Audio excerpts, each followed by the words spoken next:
এর আগের লেসনে আমি পড়িয়েছিলাম তোমাদের উদ্ভিদের অঙ্গজ জনন।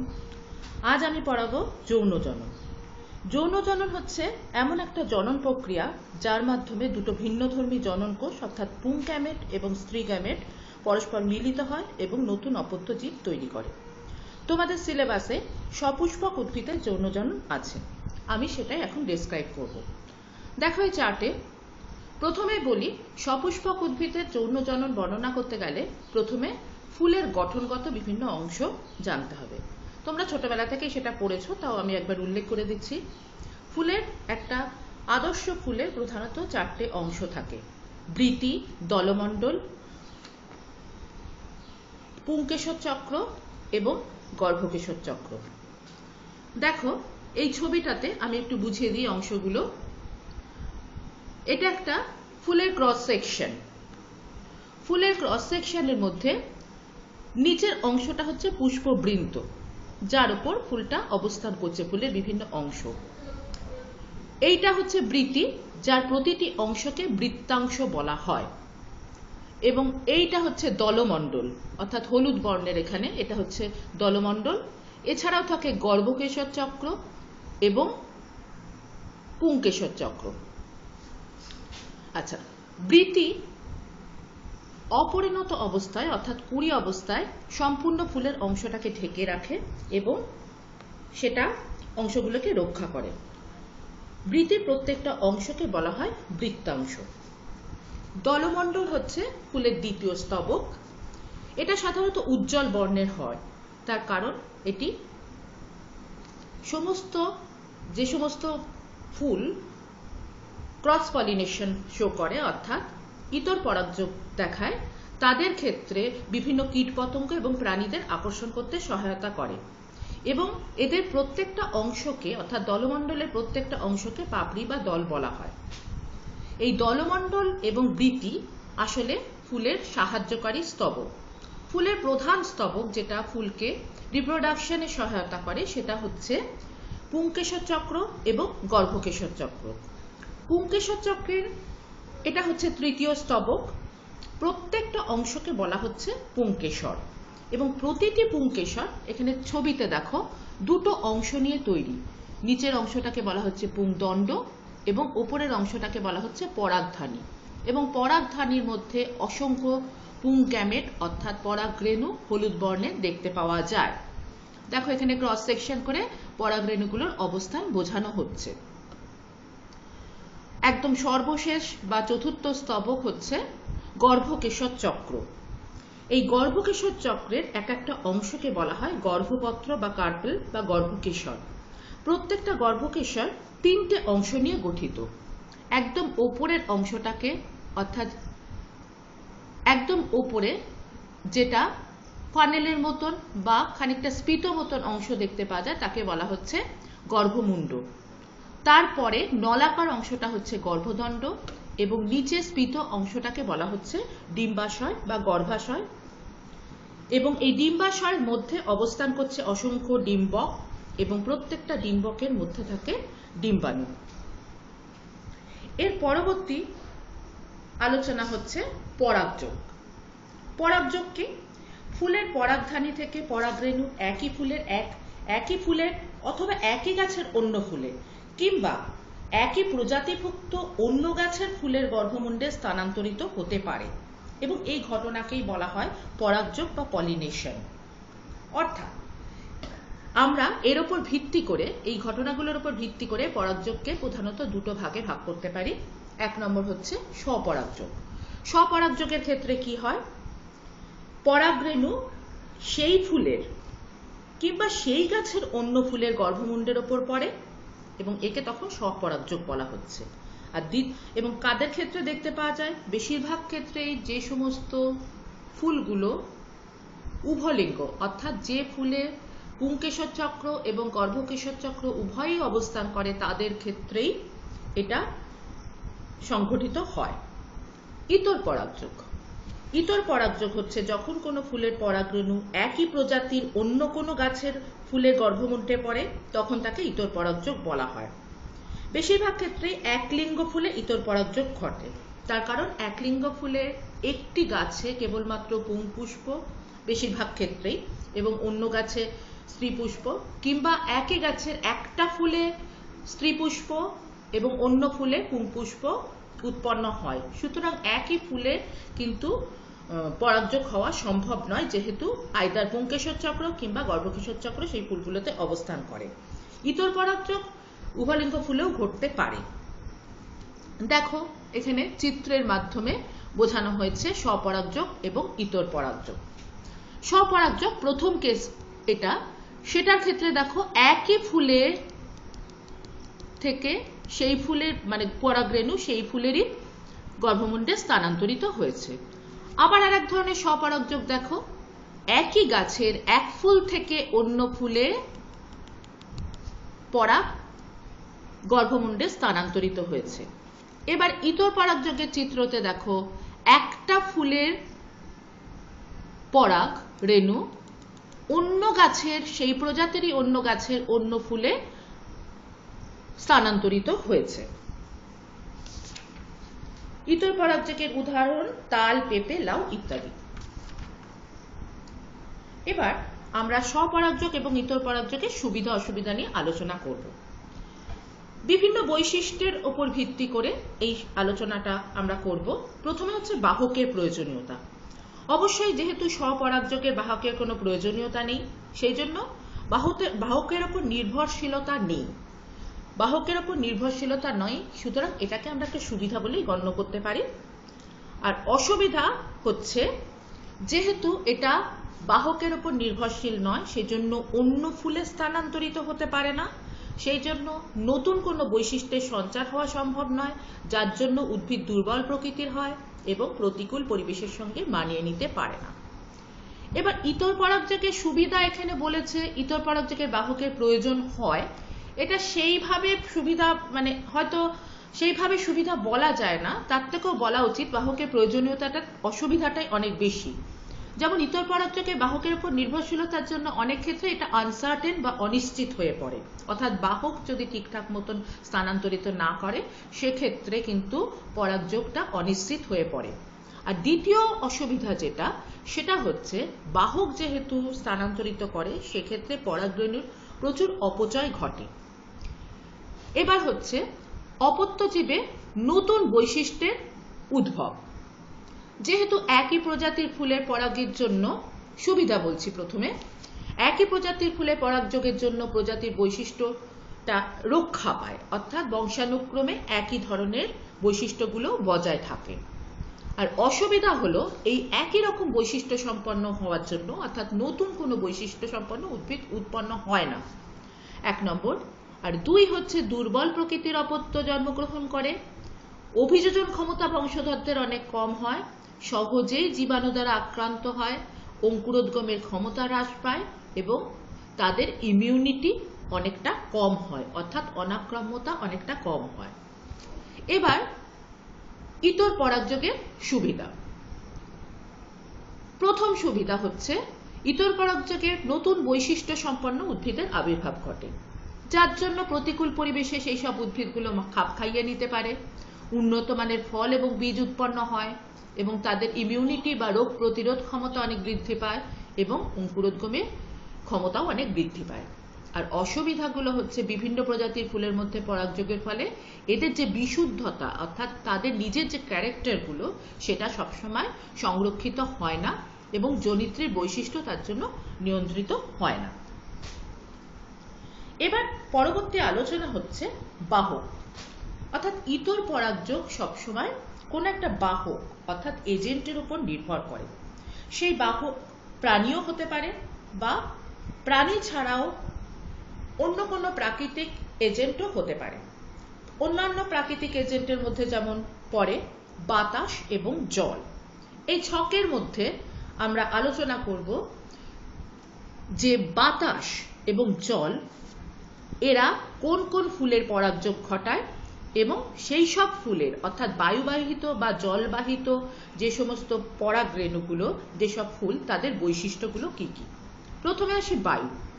বায়ু পরাগী ফুল কাকে বলে? যেসব ফুলের বায়ুর সাহায্যে পরাগযোগ হয় তাকে বলা হয় বায়ু পরাগী। উদাহরণ হচ্ছে ধান, গম, জোয়ার ইত্যাদি। অবশ্যই যেহেতু বাতাসের দ্বারা বাহিত, তাহলে কাউকে আকর্ষণ করার প্রয়োজন নেই, সেই জন্য ফুলগুলো ক্ষুদ্র হবে এবং বর্ণহীন হবে এবং গন্ধহীন হবে।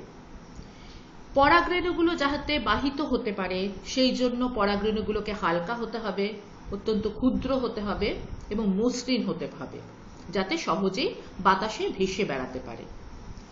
পরাগধানী থেকে বাতাস যাতে সেই পরাগরেণুকে কালেক্ট করতে পারে এবং দলমণ্ডলের বাইরে তাকে অবস্থিত হতে হবে এবং পরাগধানীকে অনেকটা লম্বা হতে হবে। আর সেই বায়ুবাহিত পরাগরেণু যাতে গর্ভমুণ্ড সঠিকভাবে গ্রহণ করতে পারে সেই জন্য গর্ভমুণ্ডকে রোমশ হতে হবে, পক্ষল হতে হবে এবং আঠালো হতে হবে, যাতে সেই পরাগ ওখানে স্টিক করে যায়। এবার জল। যে সমস্ত ফুলের পরাগযোগ জলের সাহায্যে হয় তাকে জলপরাগী ফুল বলা হয়। উদাহরণ হচ্ছে পাতাঝাঁঝি এবং পাতা শ্যাওলা। এদের বৈশিষ্ট্য কি? অবশ্যই জলও যেহেতু কোনো প্রাণী নয় বা প্রাণীজ কোনো এজেন্ট নয়, সেই জন্য এই সব ফুলগুলোতে আকর্ষণ ক্ষমতা থাকার তেমন দরকার নেই, সেই জন্য ফুলগুলি বর্ণহীন, গন্ধহীন এবং ক্ষুদ্র হয়, বায়ুপরাগী ফুলের মতোই। পরাগরেণু অবশ্যই হালকা হবে যাতে জলে ভেসে উঠতে পারে এবং এক স্থান থেকে অন্য স্থানে চলে যেতে পারে। যারা নিমজ্জিত উদ্ভিদ অর্থাৎ জলের ভেতরে অবস্থান করে তাদের স্ত্রী ফুলের পুংদণ্ড, স্ত্রী ফুলের যে পুষ্পদণ্ডটা অর্থাৎ তার যে নিচের যে পুষ্পদণ্ড যার উপর ফুলটা অবস্থান করছে সেটা কুণ্ডলাকার হয় এবং জলের ওপর অবস্থান করে। পুরুষ ফুলগুলি জলের ওপর ভেসে ওঠে এবং স্ত্রী ফুলের কাছে আসে এবং ফলে পরাগযোগ ঘটায়। এবার আমরা আসব যেসব বাহকগুলো হচ্ছে প্রাণী অর্থাৎ পতঙ্গ কিংবা পাখি। প্রথমে আমরা আসছি পতঙ্গ। যেসব ফুল পতঙ্গের সাহায্যে পরাগযোগ ঘটায় তাদেরকে পতঙ্গ পরাগী ফুল বলা হয়। উদাহরণ আম এবং সূর্যমুখী। অবশ্যই ফুলগুলোকে আকারে বড় এবং উজ্জ্বল বর্ণের হতে হবে, যাতে সেই বর্ণ এবং গন্ধের দ্বারা বর্ণের দ্বারা তারা যাতে কোনো পতঙ্গদের আকর্ষণ করতে পারে। আচ্ছা, ফুলের মিষ্ট রস থাকতে হবে এবং গন্ধ থাকতে হবে। মিষ্ট রস কেন থাকে? মিষ্ট রস থাকার জন্য খাদ্য হিসাবে তারা গ্রহণ করে পতঙ্গরা, ফলে ফুলের কাছে আসে এবং পরাগ তাদের বিভিন্ন অংশে লেগে যায়, পা, ডানা বা গায়েতে লেগে যায় এবং সেটা পরবর্তীকালে তারা যখন অন্য ফুলে বসে সেই ফুলে তখন সেই পরাগ স্থানান্তরিত হয়। এবার স্ত্রী স্তবকের ক্ষেত্রে গর্ভমুণ্ডকে অবশ্যই অমসৃণ এবং আঠালো হতে হবে যাতে পরাগরেণুকে স্টিক করতে পারে। আর অনেক ক্ষেত্রে পরাগরেণু খুব সুস্বাদু হয়, যার আকর্ষণে পতঙ্গরা সেই পরাগরেণুগুলোকে খেতে আসে এবং ফলে পরাগ এক স্থান থেকে অন্য স্থানে বা এক ফুল থেকে অন্য ফুলে স্থানান্তরিত হয়। এবার হচ্ছে পাখি। যেসব ফুলের পরাগযোগ পাখির সাহায্যে হয় তাদের পতঙ্গ পরাগী ফুল বলা হয়। তাদের উদাহরণ হচ্ছে পতঙ্গ পরাগী ফুলের উদাহরণ হচ্ছে পলাশ, শিমুল, মাদার ইত্যাদি। অবশ্যই ফুলগুলোকে উজ্জ্বল এবং বড় হতে হবে, মকরন্দ থাকতে হবে ফুলের যে মধু, আর যার আকর্ষণে যেগুলো খেতে ওরা আসবে, আর ফুলের পরাগধানীগুলো পাখির খাদ্য হিসাবে ব্যবহৃত হবে। এবার আমরা আসব একটা সপুষ্পক উদ্ভিদের নিষেক এবং নতুন উদ্ভিদ গঠন। সপুষ্পক উদ্ভিদের নিষেকের কতগুলো স্টেপ আছে বা কতগুলো প্রক্রিয়ার পরপর কতগুলো প্রক্রিয়া পরপর অনুষ্ঠিত হয়। প্রথমে মনে করো পরিণত পরাগরেণু পুংপুষ্প থেকে পরাগধানী থেকে নির্গত হয় এবং গর্ভমুণ্ডে স্থানান্তরিত হয়। দেখো ছবিতে দেখতে পাচ্ছ গর্ভমুণ্ডে পরাগ স্থানান্তরিত হয়েছে এবং এই ঘটনাটা অর্থাৎ স্থানান্তরিত হওয়ার ঘটনা হচ্ছে পরাগযোগ। তাহলে প্রথমে পরাগযোগ হলো, গর্ভমুণ্ড থেকে নিঃসৃত রস শোষণ করে এই পরাগরেণু স্ফীত হয় এবং পরাগরেণুর যে অন্তঃস্তক সেটা রেণুরন্ধ্রের মধ্য দিয়ে নলের আকারে নির্গত হয়, একে পরাগনালী বলে। দেখো এই চিত্রে এই ইয়েটাতে এর উপর এসে ধীরে ধীরে পরাগনালী গঠিত হয়েছে। এইবার যে পরাগনালী গর্ভদণ্ডের মধ্যে দিয়ে বিস্তৃত হয়ে ডিম্বকে প্রবেশ করবে। দেখো বিস্তৃত হচ্ছে এবং এইটার ক্ষেত্রে দেখো বিস্তৃত হয়ে গিয়ে ডিম্বকে প্রবেশ করেছে। এক্ষেত্রে আরেকটু আলোচনা করি। এর ভেতরে যে গ্যামেটটা রয়েছে, অর্থাৎ এইখানে দেখো একটা গ্যামেট আছে, এটাকে পুংগ্যামেট বলা হচ্ছে। এটা যখন এর ভেতর দিয়ে নামছে তখন দুটো ভাগে বিভক্ত হয়ে যাচ্ছে। প্রথমটাকে বলা হচ্ছে একদম যেটা প্রথমে এগিয়ে আসছে অর্থাৎ নালীর আগাতে, সেটা হচ্ছে নালিকা নিউক্লিয়াস, অর্থাৎ এটা যত এগিয়ে আসবে পরাগনালী তত বড় হবে। আর পেছনেরটা হচ্ছে আসলে পুংগ্যামেট, এটাকে জনন নিউক্লিয়াস বলা হয়। এবং এই নালিকা নিউক্লিয়াস ডিম্বকের মধ্যে প্রবেশ করার পর অবলুপ্ত হয়ে যাচ্ছে এবং পুংগ্যামেটটা সেইখানে গিয়ে দুটো ভাগে বিভক্ত হয়ে যাচ্ছে এবং দুটোর ক্ষেত্রেই কিন্তু এদের ক্রোমোজোমের নাম্বার থাকে n নাম্বার, অর্থাৎ হ্যাপ্লয়েড সেট অফ ক্রোমোজোম। আবার অন্যদিকে দেখো যে গর্ভাশয় বা ডিম্বাশয়ের মধ্যে কি কি কোষ অবস্থান করছে। এটা হচ্ছে আসলে ডিম্বাণু, এই কোষটি, এবং তার সঙ্গে দুটো যে কোষ অ্যাডজাসেন্ট অবস্থায় রয়েছে অর্থাৎ লাগোয়া, তাদেরকে বলা হচ্ছে সহকারী কোষ। বিপরীত মেরুতে তিনটে কোষ থাকে। এই তিনটে কোষকে বলা হচ্ছে প্রতিপাদ কোষ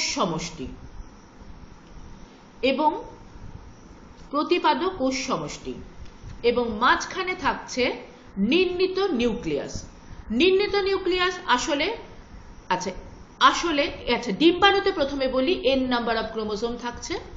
নির্ণীত নিউক্লিয়াসের আগে দুখানা সেল ছিল n নাম্বার অফ ক্রোমোজোম বিশিষ্ট, তারা নিউক্লিয়াস গঠন করেছে পরস্পর সংযুক্ত হয়ে, সেজন্য নির্ণীত নিউক্লিয়াসের ক্ষেত্রে কিন্তু ক্রোমোজোম নাম্বার হচ্ছে 2n।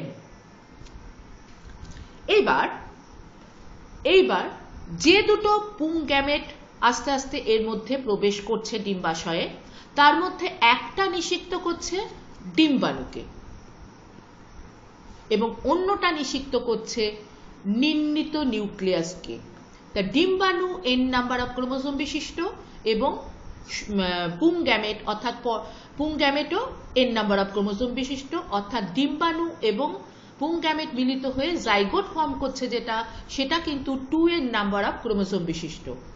আবার নির্ণীত নিউক্লিয়াসকে যে পুংগ্যামেট নিষিক্ত করছে সেটা 2n এর সঙ্গে n যুক্ত হয়ে 3 নাম্বার অফ ক্রোমোজোম বিশিষ্ট শস্য নিউক্লিয়াস গঠন করছে।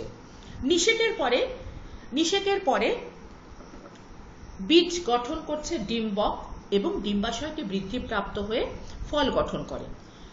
এই বীজের মধ্যে ভবিষ্যৎ উদ্ভিদ বা ভ্রূণ উপস্থিত থাকে, যেটা অনুকূল পরিবেশে অঙ্কুরিত হয় এবং নতুন শিশু উদ্ভিদ বা চারা গাছ গঠন করে। তাহলে আমরা এতক্ষণ যা আলোচনা করলাম সেটাকে একটা রেখাচিত্রের সাহায্যে দেখে নিই। প্রথমে পরাগরেণু উৎপন্ন হলো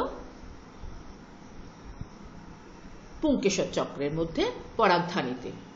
এই পরাগরেণু তারপর গর্ভমুণ্ডে স্থানান্তরিত হলো, তারপর বিভিন্ন প্রক্রিয়ার মাধ্যমে গ্যামেট উৎপাদিত হলো, পুংগ্যামেট এবং স্ত্রীগ্যামেটের মিলন হলো যাকে নিষেক বলা হয়। তার ফলে উৎপন্ন হলো জাইগোট এবং জাইগোট থেকে উৎপন্ন হলো ভ্রূণ। সেই ভ্রূণ ফল উৎপন্ন করছে যার মধ্যে থাকছে বীজ, বীজের অঙ্কুরোদ্গম হচ্ছে এবং শিশু উদ্ভিদের জন্ম হচ্ছে। এরপরে আমরা একটা চিত্রের সাহায্যে সপুষ্পক উদ্ভিদের নিষেকের পরে বা নিষেক এবং তার নতুন উদ্ভিদ গঠনের তাদের যে যৌন চক্রটা একটু দেখে নিই। দেখো, আগেই দেখেছো পুংজনন কোষ এবং ডিম্বাণু মিলিত হচ্ছে, নিষেক ঘটছে, তার ফলে জাইগোট উৎপন্ন হচ্ছে। এই যে পুংজনন কোষ এবং ডিম্বাণু, এইটুকুই হচ্ছে এর হ্যাপ্লয়েড যৌন। তারপর জাইগোট ফর্ম করছে 2n নাম্বার, তার থেকে ভ্রূণ হচ্ছে অবশ্যই তাতে 2n নাম্বার। ভ্রূণ আবার অঙ্কুরোদ্গমের ফলে ভ্রূণের থেকে সরল ফল, তার মধ্যে বীজ উৎপন্ন হচ্ছে এবং বীজের অঙ্কুরোদ্গম হচ্ছে, অঙ্কুরোদ্গমের ফলে শিশু উদ্ভিদের জন্ম হচ্ছে, যেটা পুনরায় আবার এই নিষেকে অংশগ্রহণ করছে। আজকে এতটুকুই থাক, এর পরের অংশটা আমি পরের দিন পড়াবো।